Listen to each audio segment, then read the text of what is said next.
नमस्कार प्यारे विद्यार्थियों, जैसा कि आप सभी देख रहे हैं कि आज का वीडियो बड़ा ही महत्वपूर्ण होने वाला है।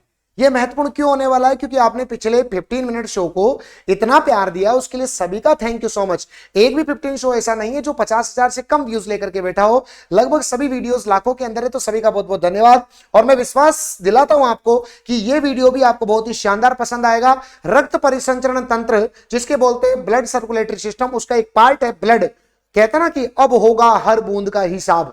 वो हिसाब किताब चुकता करने के लिए मैं लेकर के आया हूं पूरे ब्लड का टॉपिक, एकदम शानदार डायग्रामेटिकल और इतना बढ़िया कि कम समय के अंदर आपके सभी सवाल आपके सोल्व हो जाएंगे। तो वीडियो को अंत तक देखिएगा और पसंद आए तो एक प्यारा सा कमेंट और एक प्यारा सा लाइक और एक शेयर जरूर करके जाइएगा। आइएगा स्टार्ट करते हैं ब्लड वाला टॉपिक, बिल्कुल धीरे धीरे समझिए। देखिए, ब्लड वाले टॉपिक की बात करें तो ब्लड एक प्रकार का क्या होता है? तरल संयोजी ऊतक, लिक्विड कनेक्टिव टिश्यू होता है। मतलब पहली बात तो लिक्विड होता है, कनेक्ट करने का काम करता है, टिश्यू होता है, तो नाम क्या हो गया? Liquid connective tissue. Clear? Yes. उसके बाद रक्त का पीएच मान 7.4 होता है। आप सभी को पता है कि 7 का मतलब होता है उदासीन, 7 से ज्यादा होता है तो क्षारीय, 7 से कम होता है तो अम्लीय। ये 7 से ज्यादा है लेकिन बहुत ज्यादा नहीं है, इसलिए होता है हल्का क्षारीय। बोलो कैसा होता है? हल्का क्षारीय।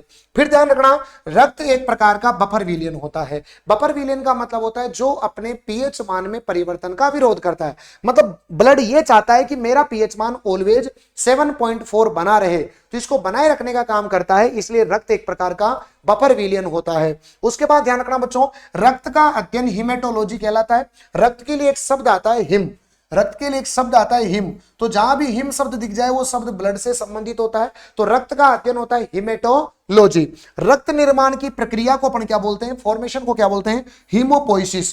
पोइसिस मतलब होता है बनना और हीमो मतलब होता है ब्लड, तो ब्लड का बनना दैट इज हीमोपोइसिस। उसके बाद रक्त में ही होती है आरबीसी, अभी आगे बताऊंगा आपको। तो आरबीसी का मापन हीमोसाइटोमीटर या हीमोसाइमीटर, समझ में आ गया? हीमोसाइटोमीटर, साइटो मतलब कोशिका, तो हीमोसाइटोमीटर या हीमोसाइमीटर। क्लियर है ना? फिर बच्चों आप सभी को पता है कि रक्त का कैसा रंग होता है? लाल रंग होता है। किसके कारण होता है? हीमोग्लोबिन के कारण होता है। हीमोग्लोबिन में कौन सी धातु पाई जाती है? आयरन, Fe पाई जाती है। हीमोग्लोबिन एक प्रकार का क्या होता है प्यारे बच्चे? प्रोटीन होता है। ध्यान रह जाएगा, हीमोग्लोबिन की मात्रा जो होती है वो महिला के अंदर 12 से 14 ग्राम होती है और पुरुष के अंदर 14 से 16 ग्राम होती है 100 ml ब्लड के अंदर हीमोग्लोबिन की मात्रा। तो लड़कियों में हीमोग्लोबिन की मात्रा कम होती है, लड़कों में हीमोग्लोबिन की मात्रा ज्यादा होती है। उसके बाद ध्यान रखना बच्चों, रक्त का निर्माण कहां पर होता है? तो आपको याद रखना बोन मेरो। बोन मेरो का मतलब होता है अस्थि मज्जा। उसके बाद ध्यान रखना बच्चों, रक्त की मात्रा 5 से कितने लीटर होनी चाहिए? बताओ, 6 लीटर। एक स्वस्थ व्यक्ति में 5 से 6 लीटर ब्लड होना चाहिए। और अगर प्रतिशत की बात करोगे तो लगभग 8 से 11% आपका ब्लड होना चाहिए। अब ऑप्शन पे डिपेंड करेगा कि वो कितना देता है, 8 देता है, 9 देता है, 10 देता है या 11 देता है। तो आपको 8% एग्जैक्ट याद रखना है और यहां भी आपको 5 लीटर आपको नॉर्मली आपको याद रखना है। मुझे विश्वास है कि ब्लड के बारे में जो जनरल बातें थी वो आपको समझ में आई होगी और कुछ ना कुछ नया आपको सीखने को मिला होगा। उसके बाद ब्लड के 2 भाग होते हैं बच्चों। ब्लड में पहला भाग होता है प्लाज्मा, ये ब्लड का बच्चों तरल भाग होता है और इस तरल भाग के अंदर ही सभी प्रकार के खनिज मिनरल्स वगैरह जो है वो परिवहित होते हैं। तो ध्यान रखना, रक्त का तरल भाग क्या कहलाता है? प्लाज्मा कहलाता है। प्लाज्मा का रंग हल्का पीला होता है क्योंकि इसके अंदर होता है बिलरुबिन। इसके अंदर क्या होता है बताओ? बिलरुबिन पाया जाता है, इसलिए इसका कलर हल्का पीला होता है। और प्लाज्मा का प्रतिशत अगर कोई पूछे तो आपको बताना है 55% होता है और रक्त कणिकाएं जो होती है वो 45% होती है बच्चों, 45% होती है। ध्यान रखिएगा। क्लियर है ना सभी को? यस बच्चों, प्लाज्मा के अंदर सबसे इंपॉर्टेंट सवाल आता है वो है प्रोटीन से रिलेटेड। तो देखो, सबसे पहले प्लाज्मा में आपको 3 प्रोटीन ध्यान रखने हैं। पहला प्रोटीन होता है एल्बुमिन। एल्बुमिन रक्त में पाया जाने वाला, सर्वाधिक पाया जाने वाला प्रोटीन होता है एल्बुमिन। दूसरा होता है ग्लोब्यूलिन, इसको बोलते हैं गामा इम्यूनोग्लोब्यूलिन। पूरा नाम क्या होता है? Gamma immunoglobulin. और तीसरा होता है फाइब्रिनोजन। तो ये 3 प्रोटीन ध्यान रखने हैं। दूसरी बात, मैक्सिमम कौन सा प्रोटीन होता है ब्लड के अंदर? तो आप क्या बताओगे? एल्बुमिन होता है। तीसरा सवाल बनता है इनके काम से। तो एल्बुमिन क्या करता है? परासरण दाब, ऑस्मेटिक प्रेशर को नियमित करता है, रेगुलेट करता है बच्चों, फिक्स बनाए रखता है उसको। तो परासरणीय दाब का नियमन कौन सा प्रोटीन करता है?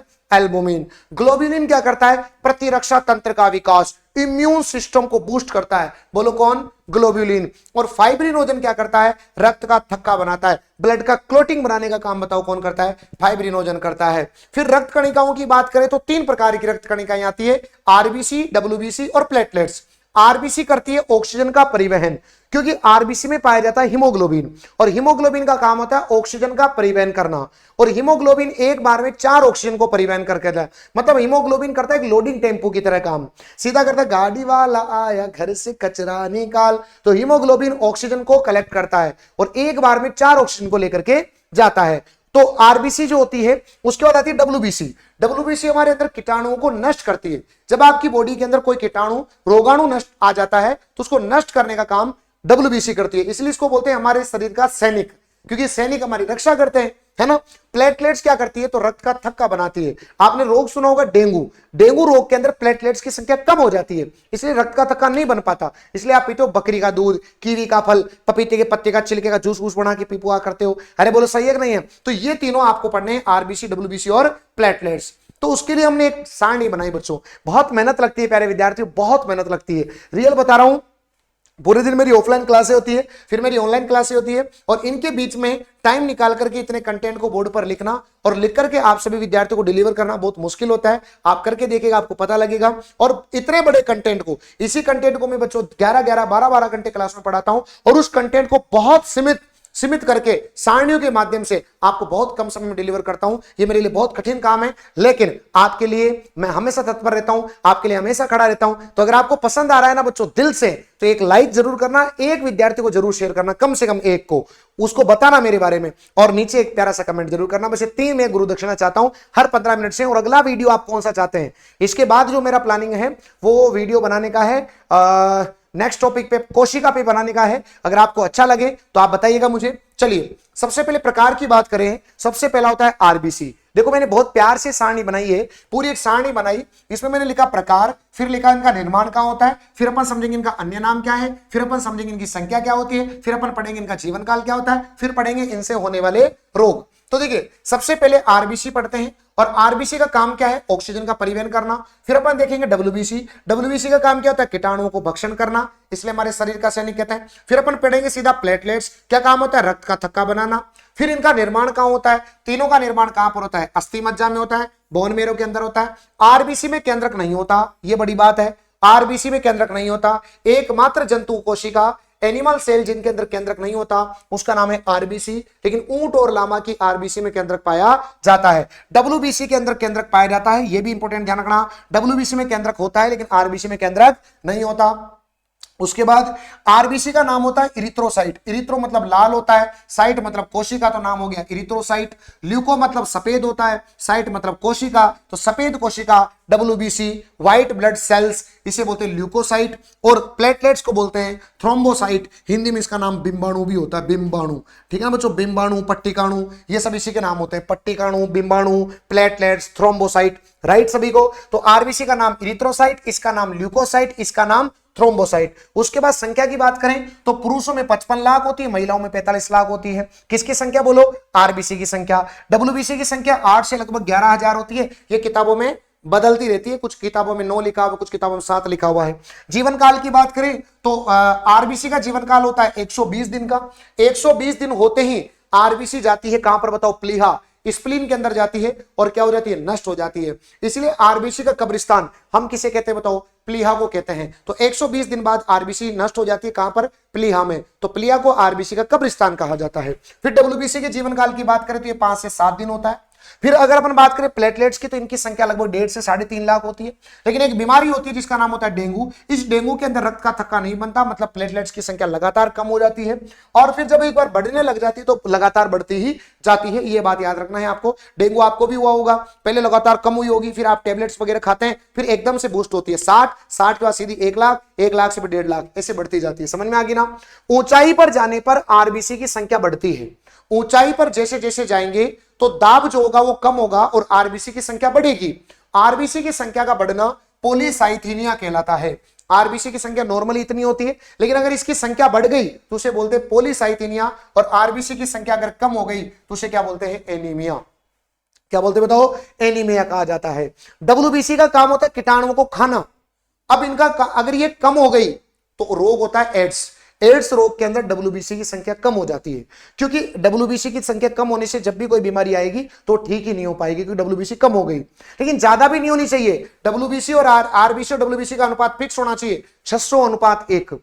अब इससे ज्यादा हो गई मान लो डब्ल्यूबीसी की संख्या, तो अपने अंगों को ही खाना चालू कर देगी। और डब्ल्यूबीसी का कलर सफेद होता है, इसलिए पूरा ब्लड सफेद हो जाता है, इसे कहा जाता है ब्लड कैंसर। क्या कहा जाता है बोलो? ब्लड कैंसर कहा जाता है। तो डब्ल्यूबीसी की कमी से एड्स और अधिकता से हो जाता है, बताओ कौन सा? ब्लड कैंसर हो जाता है। समझ में आ गई मेरी बात? यस। फिर आता है आप सभी के सामने एक प्रश्न आता है कि बताइए सबसे बड़ी डब्ल्यूबीसी कौन सी है? तो डब्ल्यूबीसी का एक टाइप होता है मोनोसाइट, तो सबसे बड़ी डब्ल्यूबीसी मोनोसाइट। सबसे छोटी डब्ल्यूबीसी लिम्फोसाइट। सबसे छोटी कौन सी होती है? लिम्फोसाइट। लेकिन एंटीबॉडी का निर्माण कौन करती है? लिम्फोसाइट करती है। तो सबसे बड़ी डब्ल्यूबीसी मोनोसाइट। एंटीबॉडी का निर्माण कौन करती है बताओ? डब्ल्यूबीसी। ये भी डब्ल्यूबीसी का प्रकार है, लिम्फोसाइट। मैक्सिमम पाई जाने वाली डब्ल्यूबीसी न्यूट्रोफिल। कौन सी होती है? न्यूट्रोफिल। कितना परसेंट? 65%। सबसे कम कौन सी डब्ल्यूबीसी पाई जाती है? बेसोफिल। आजकल याद रखो बेसों, बेसों की संख्या कब बे से क्या हो गई? कम हो गई। बे से क्या हो गई? कम हो गई। तो बेसोफिल। उसके बाद आरबीसी का आकार कैसा होता है? अवतलाकार होता है। कैसा होता है बताओ? अवतलाकार होता है। दोबारा से समझ लीजिएगा, आरबीसी की अगर अपन बात करें बच्चों, तो आरबीसी जो होती है इसके अंदर केंद्रक नहीं होता, प्लेटलेट्स जो है उसकी संख्या कम हो जाती है डेंगू रोग के अंदर। आरबीसी और डब्ल्यूबीसी का अनुपात 600:1 होना चाहिए। सबसे बड़ी डब्ल्यूबीसी का नाम है मोनोसाइट, सबसे छोटी का नाम है लिम्फोसाइट जो कि एंटीबॉडी का निर्माण करती है। सबसे ज्यादा मात्रा में पाई जाने वाली डब्ल्यूबीसी न्यूट्रोफिल, सबसे कम पाई जाने वाली का नाम है बेसोफिल। और आरबीसी का आकार कैसा होता है? तो ये बताएंगे आप, अवतलाकार। ये सारी बातें मैंने डब्ल्यूबीसी के बारे में लिखी है और ये बात मैंने आरबीसी के बारे में लिखी है। अगर आप इतना पढ़ करके जाते हैं तो आपको एक हकीकत में फीलिंग आएगी कि बताओ कैसे पढ़ा जाता है। इसे कहते हैं कंटेंट की पावर बच्चों। ये कंटेंट की पावर होती है कि आपको बहुत कम समय के अंदर में बहुत सारी चीजें एक्स्ट्रा बताता हूं। अगर आपको मेरी मेहनत पसंद आ रही है बच्चों तो एक वीडियो को लाइक जरूर करिएगा। और ये हमारे पीवाईक्यू सीरीज आ रहे हैं बच्चों, 20 सितंबर से इनकी डिलीवरी स्टार्ट हो जाएगी। राजस्थान में जितने भी एग्जाम हुए सभी के पीवाईक्यू आपको एक ही साथ मिलेंगे, एक ही किताब के अंदर। 20 सितंबर से इनकी डिलीवरी प्रारंभ हो जाएगी। तो आज का वीडियो आपको कैसा लगा, ये मेरी मेहनत कैसी लगी, एक प्यारा सा कमेंट आपके राहुल सर के लिए जरूर करना। Thank you. जय हिंद, जय Bharat. Thank you so much.